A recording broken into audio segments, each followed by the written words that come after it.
ఓం గం గణపతియే నమః శ్రీమాత్రే నమః శ్రీ వారాహిదేవ్యే నమో నమః. ఓం నమో నారాయణాయ. Welcome to our YouTube channel Chagantipati talks. మార్గశిర మాసంలో వినవలసిన విష్ణు పురాణం 17వ రోజు పారాయణము. శిశుపాలుడు. ఈ శిశుపాలుడు మొదట హిరణ్యకశపుడిగా జన్మించినాడు. విష్ణువు చే సంహరించబడినాడు. అనంతరం రావణాసురుడయి జన్మించి విష్ణుదేవుని అవతారమైన శ్రీరాముని చేత చంపబడినాడు. ఇప్పుడు శ్రీకృష్ణుడి చే వర్ధింపబడుటకు జన్మ విరోధము సాగించవచ్చును. సూర్యుని కుమారుడు వసుదేవుడు. అతనికి 2 భార్యలు, దేవకి, రోహిణి. దేవకి గర్భమున పెరిగి యోగమాయ వల్ల రోహిణి గర్భమునందు ప్రవేశించినది. బలరాముని వల్ల వంశ విస్తరణ జరిగినది. దేవికి అష్టమ గర్భమునందు శ్రీకృష్ణుడు జన్మించినాడు. శ్రీకృష్ణుడు కంస, శిశుపాల, జరాసంధులను వధించినాడు. కురుక్షేత్ర యుద్ధమునకు సారథి అయి సాగించినాడు. ఆ యుద్ధంలో దుర్యోధనాది కౌరవులను రూపుమాపినాడు. పాండవ పక్షపాతి అనబడినాడు. తదుపరి కృష్ణుడు రుక్మిణి అనే ఆమెను వివాహమాడినాడు. ఆ దంపతులకు ప్రద్యుమ్నుడు అనేవాడు జన్మించినాడు. ప్రద్యుమ్నుడు మేనమామ కూతుర్ని పెళ్లాడినాడు. ఆ దంపతులకు అనిరుద్ధుడు జన్మించినాడు. వ్యాసుడు పుట్టుక. పూర్వము దేవేంద్రుని అనుగ్రహం వలన విమానం పొందినటువంటి ఉపరిచంవసువునకు ఇరికి అనే భార్య ఉండేది. ఒకనాడు ఆ రాజు వేటకు వెళ్ళి మార్గమధ్యమున భార్య సంగమనాభిలాష రేఖత రాజధానికి వెళ్ళుచుండెను. మోహావేశ పరవశుడగు ఆ రాజునకు మార్గమధ్యమున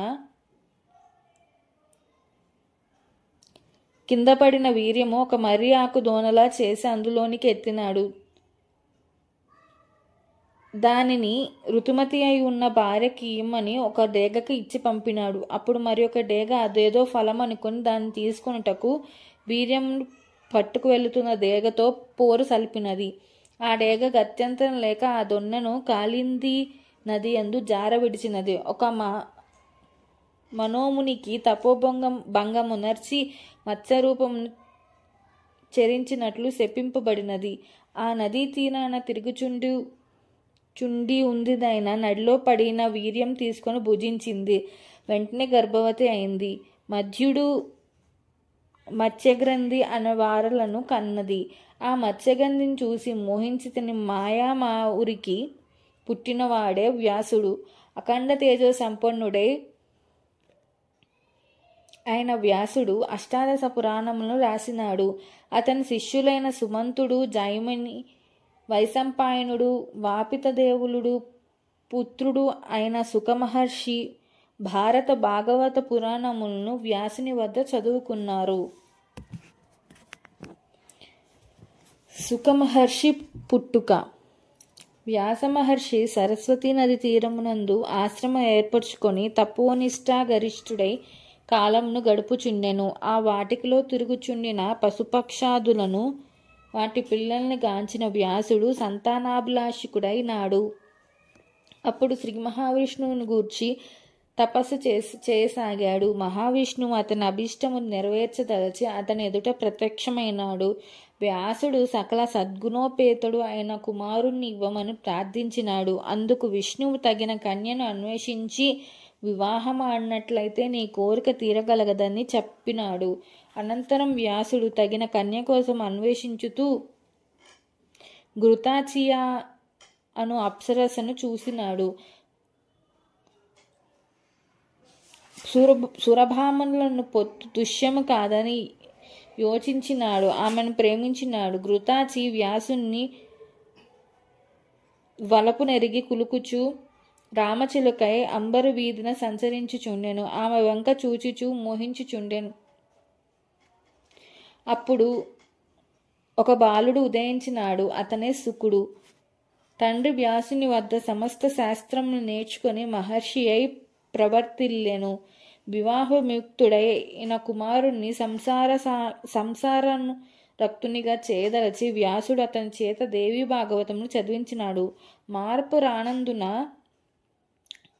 మిథిలా నగరమునకు వెళ్ళి రాజయోగి శాంతమూర్తి అయిన జనమేయుని వద్ద ధర్మశాస్త్రాలను తెలుసుకొని రమ్మని పంపినాడు. రాజ్యభోగములతో, శిక్షాస్మృతితో, రాజలాంఛనములతో వర్ధిల్లు చక్రవర్తిని ముని ప్రవర్తన మెట్లు ఉండగలదు. ప్రవృత్తి పరుడు, నివృత్తి పరుడు అయిన సాధ్యము సందర్శించి తెలుసుకొనుట యుక్తమని శుకుడు మిథిలాపురమునకు చేరుకొన్నాడు. శుకుడు జనకుడల సంవాదము. జనకుడు శుకుని రాకను గుర్తించి ఆహ్వానించినాడు, సత్కరించినాడు, అనుకూలంగా ఉన్న విడిదిని ఏర్పరిచినాడు. ఒక రోజున జనకుని చేత పిలువబడిన శుకుడు, నేను వ్యాసకుమారునని, సకల విద్యలచే నా తండ్రి నన్ను పునీతుడిని చేశాడు, గృహస్థాశ్రమం స్వీకరించమని ప్రబోధించుచున్నాడు. నా మనసు అందులకు అంగీకరించుటలేదు. మీ వద్ద ధర్మతత్వోపదేశం పొందుటకు పంపించినాడు అని చెప్పినాడు శుకుడు. వేదములందు 4 శ్రమములు పేర్కొనబడుచుండినవి. ఒకదాని వెంట ఒకటి ఆచరించుట మానవ ధర్మము అని జనకుడు చెప్పగా, జ్ఞాన సంపదల వలన వైరాగ్యం సిద్ధించినచో వనములకేగి జపతపాదులు ఉనర్చవలనే కదా అని చెప్పుదురు అని అడిగినాడు శుకుడు.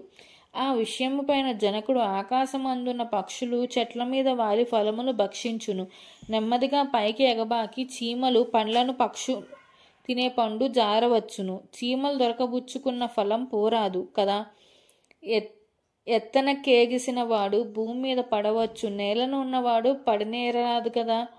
బంధమోక్షములకు మనసు వికసించుటకు విద్య ప్రధానం. విద్య ప్రకాశమునకు అనుభవంతో ధనముచే సంగటిల్లును. అట్టి అనుభవము 4 ఆశ్రమ ధర్మములచే పరిపక్వమునర్చుకుని తరించుట ఉత్తమ సాధనము. జ్ఞానసిద్ధి వలన వైరాగ్య అభ్యుదయం కన్న తండ్రితోటి సంబంధం పెంచుకొని తపమునకు వెళ్ళుదునని అనుచున్నావు. అచ్చట జంతువులతోటి సంబంధం పోతుందని కాదు కదా. పంచభూతములతోటి సంబంధం ప్రాణం ఉండినంత వరకు తప్పదు. నిశ్చింతతో క్రమముగా జీవన పరిణామములు ఎరసి వైరాగ్యంగాను అలవర్చుకోవడం ఉత్తమోత్తమైన మార్గం అని బోధించెను. శుకుడు జనకుని వద్ద సెలవు తీసుకొని తండ్రి అయిన వ్యాసుని మాటపై విలువ ఉంచి శివరి అనే కన్యను వివాహమాడెను. గౌరప్రభు, భూరి, దేవశ్రుతుడు అను కొడుకులను, కీర్తి అనే కుమార్తెను కలిగినారు. కీర్తి సహుడనే రాకుమారుని పెళ్లాడినది. ఆ దంపతులకు బ్రహ్మదత్తుడు జన్మించినాడు. అనంతరం సుఖమహర్షి తపస్సు చేసుకునే నిమిత్తం అరణ్యమునకు వెళ్ళినాడు. అక్కడ కొంతకాలం గడిపి ఆ తదుపరి ఆకాశమునకు ఎగిసిపోయెను. బ్రహ్మజ్ఞానియే అతని నీడ వ్యాసునకు తోడు నీడై ఉండెను. వ్యాసుని తల్లి అయిన సత్యవతి శాంతునితో ప్రేమించబడినది. సత్యవతి బిడ్డలకే రాజ్యపాలన చేయుటకు ఏర్పాటు అయినది. దానికి అంతరాయం కలగకూడదని గంగాపుత్రుడైన గాంగేయుడు బ్రహ్మచారియే ఉందునని ప్రమాణం చేసినాడు. సోదరులకు వివాహం చేయించినాడు. ఆమెకు చిత్రాంగనుడు, విచిత్ర వీరులకు అంబిక, అంబాలికలకు ధృతరాష్ట్రుడు, పాండురాజులకు తనయులుగా పుట్టినారు. వీరులకు కౌరవులు, పాండవులు కలిగి కురుక్షేత్ర సంగ్రామం జరిపినారు. కృష్ణుడు శిష్టరక్షణ, దుష్ట శిక్షణ చేసి భూభారం తగ్గించ యుద్ధంను నడిపించినాడు.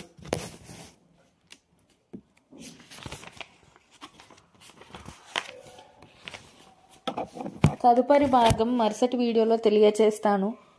నా వీడియో మీకు నచ్చినట్టయితే లైక్ చేయండి. అలానే మీ శ్రేయోభిలాషులందరికీ షేర్ చేయండి.